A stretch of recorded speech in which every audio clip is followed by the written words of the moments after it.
How to handle criticism.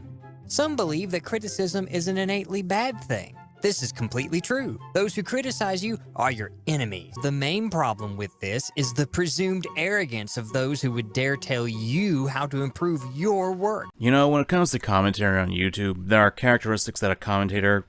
No, let me correct that. A YouTuber needs to have. One of the biggest, in my humble opinion, is trust and credibility. If you don't have that, then what's even the point of being a commentator or a YouTuber? I guess for the most shallow of reasons, I suppose. And in this video I want to talk about how trust is important, and how YouTubers shouldn't go abusing said trust. Otherwise, you're just playing with fire at that point. Fire's bad for the complexion.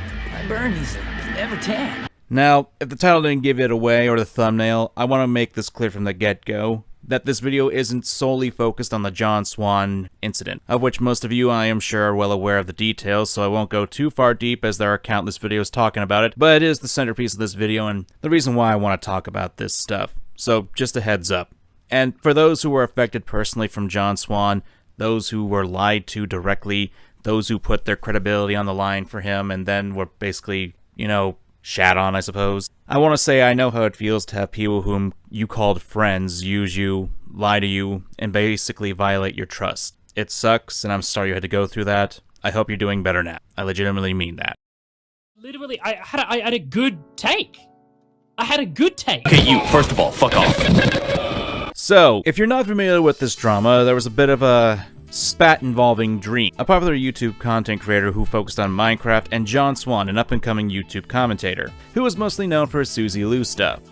There was a bit of a mess of Dream accusing Swan of sending some messages over Discord that weren't all that great, and John denied it. What didn't help was John bringing it to a bigger platform, his Twitter, and roping his friends in without the full story. And as it turns out, Dream was right, and Swan even admitted it. Whoops, looked like he deleted his apology.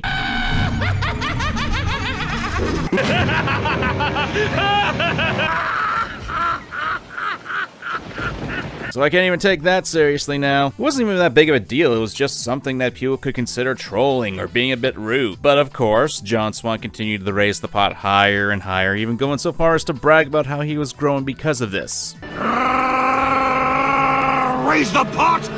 But much like everything, it couldn't last and it came crashing down. I hate empty buildings! I joke, but this is kinda serious. After all, many of Swan's friends and fans came to his defense, and he lied about it for the past few weeks, as demonstrated by Tipster in this clip. And as his friend, I believed him.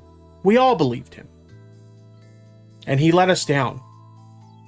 So for that, if Dream happens to be watching this, I am sincerely sorry that I trusted his word and put out anything that could be interpreted as me being dishonest about you.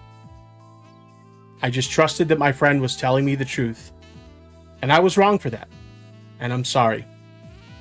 And we as the commentary community should absolutely 100% hold John accountable for this, the same way we hold other people in this community accountable for their wrongdoing.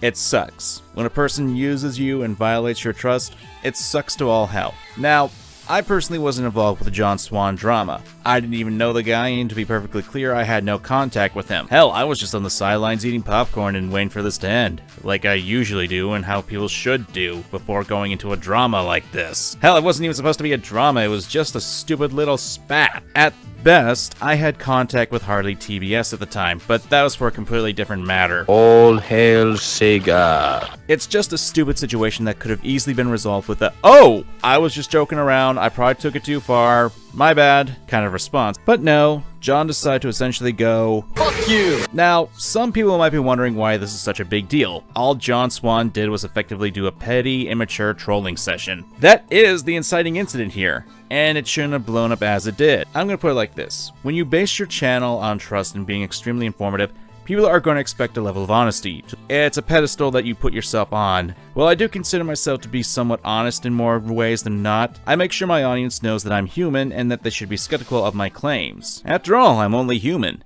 Humans make mistakes. We do things that are incredibly stupid. I should know I've had the dunce cap on more than a few times. Obviously, I try not to do it maliciously, but even if I do screw up, I've at least established that I'm trying to be honest and back up what I say in my videos. When it comes to John Swan, though, he has effectively shot his credibility in the foot, and it was his own making since he's the one who blew the situation up to a degree that even his friends got pulled into the fray for trying to defend him. And when it came out that this was essentially a lie on John Swan's part, something that he was willing to go the extra 10 miles by creating a huge-ass document, it's not a good look. Throw in the fact that there were issues with a user named Pieman, a 15-year-old that John Swan essentially slandered with some heavy accusations. I'm not going to go over the full details about it, but I'll link a video by WillyMacShow giving more details on it, since he covers the situation better than I could, and it'll only be right that you hear it from the guy who delivered the criticism first. Honestly, this is the issue with trust on YouTube. You can earn it, but it can be taken away if you rely on too much of an image of being in the right. Now, I gotta make it clear here, I don't think the people who John Swan basically, bamboozled should be held accountable for this. I actually think it's a good thing that they actually trusted their friend and were willing to go to bat to him. A lot of people in commentary or in YouTube will basically throw away their friends at the first sign of a drop of a hat. So I think it's good that they actually did believe him. I mean, it ended up being bad in the end, but I don't want to hold that against them because it's your friend. You gotta trust them. And I respect that. Anyway,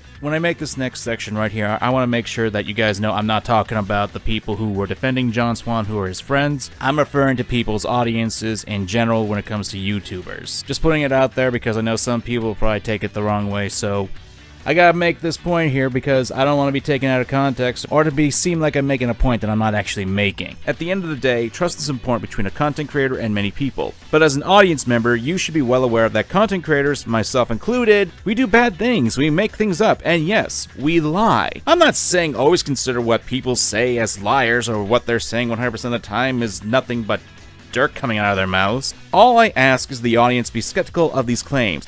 If a content creator says something like that without any actual evidence to back up their claims, or very paltry evidence, that should be a sign that you should be skeptical. But, of course, if the last few months have shown, the audiences don't care about the truth. They don't care about skepticism. All they care about is getting the next shot of drama. They'll spread it around and even will prove to me that they can't even read. Don't ask questions. Just consume product and then get excited for next products.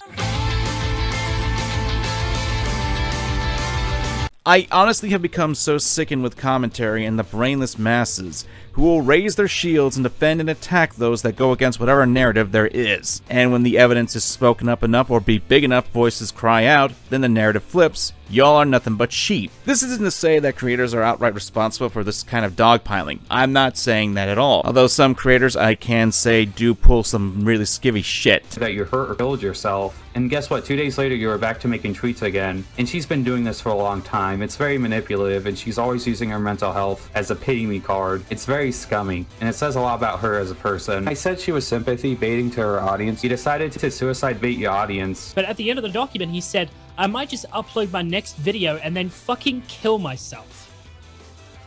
And I'm just... It came out later. Okay, well, he didn't...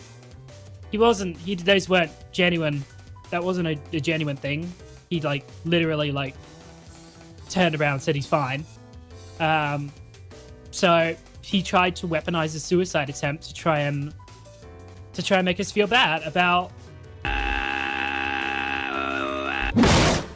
By the way, can we please stop having YouTubers act like armchair therapists?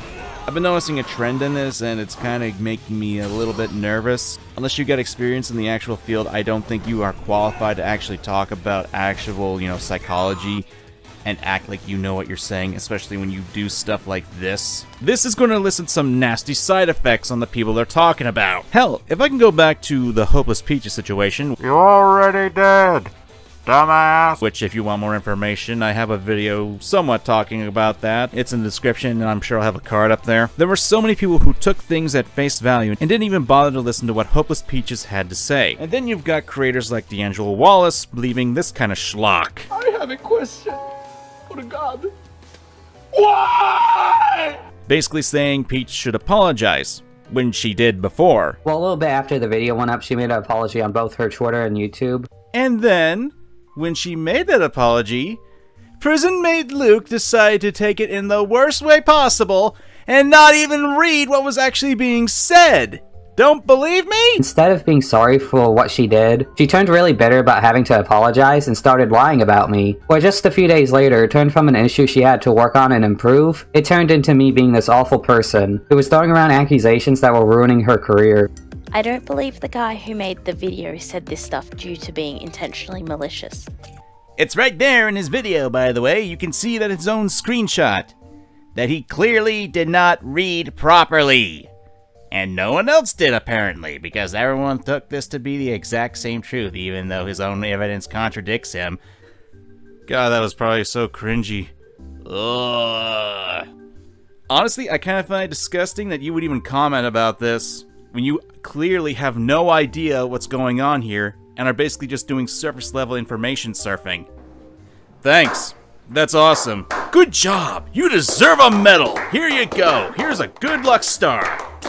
That's not a good work attitude. If a big name says something like this, anyone who recognizes them will think that they're saying is right. You don't always have to have the last word. Oh, I'm sorry. I guess this person shouldn't be allowed to defend themselves. Even though if you went to her social or her Twitter, you could see that she was gaining subs. Which is funny because you say I called you a liar for no reason, but there you are lying about the effect I had on your channel for no reason. Claims after this that Peaches said it negatively affected her channel, and then he refutes it by showing her channel growing afterwards. This is poor research and comes off as manipulation of the facts. Looking at her social blade from the week she tweeted this of November 9th, you'll see she does actually experience sub loss. The only reason she grew so quickly afterwards was because her story of abuse blew up. He took two different scenarios and mashed them together to try and say Peaches was lying, ironically making him look like that in the— I apologize for that tangent, but this sort of thing really makes me question things. As whenever the mob has picked a side, they don't care to hear what the other side has to say, even when there's evidence that's right in front of them. It's only when a bigger name actually steps into this that they'll listen. Look, at the end of the day, trust is something that we YouTubers have, and to an extent, people are willing to abuse that sort of trust. And let's not mince words. It is an abuse of trust. If a YouTuber is able to establish themselves as a trustworthy source, their audience won't question anything they say. Even if a YouTuber gets something wrong, they won't admit they're wrong about it, and their audience, even though they're given direct evidence, will not believe it. That isn't to say every member of the audience is like this, but a good majority will do this. And I've seen this enough times on YouTube, Twitter, what have you. This is a problem. And in all honesty, I don't see how this sort of issue can be cleaned up. It's a problem with both the audience and the YouTubers in question, and there's not really much we can do in order to change the audience, especially when they've almost become like mindless slaves in that regard. Sure, there are those that realize their mistakes, but that's like pebbles in an ocean. All I can say to anyone watching this is just to not believe what people say on the internet 100% of the time, and that includes me too. I don't want to be believed 100% of the time. That kind of power is something that actually scares me, and makes me want to walk away from commentary because with this kind of trust and power, it's so easy to make a mistake and ruin someone you didn't mean to. So when a YouTuber, or hell, when many YouTubers speak up about a subject, don't just blindly take their words on it. Do your own research, listen to other sides of the argument, and please, just be open-minded. Hey, we were watching that! Anyway, I'm MangaKamen. Thanks for listening. Now get the hell out. The water needs turning on and those toilets need flushing. Attention and file, march for miles to share our love with the stars above. We mean it duly, cause it's our duty to salute your beauty. Wow. Nobody gets another out of town. Yeah. There's no denial, you leave us stifled with the radiant smile. Yeah. Move to the beat, you better put on your goggles, cause we're gonna bring the heat. Cruise with me, there's lots to see.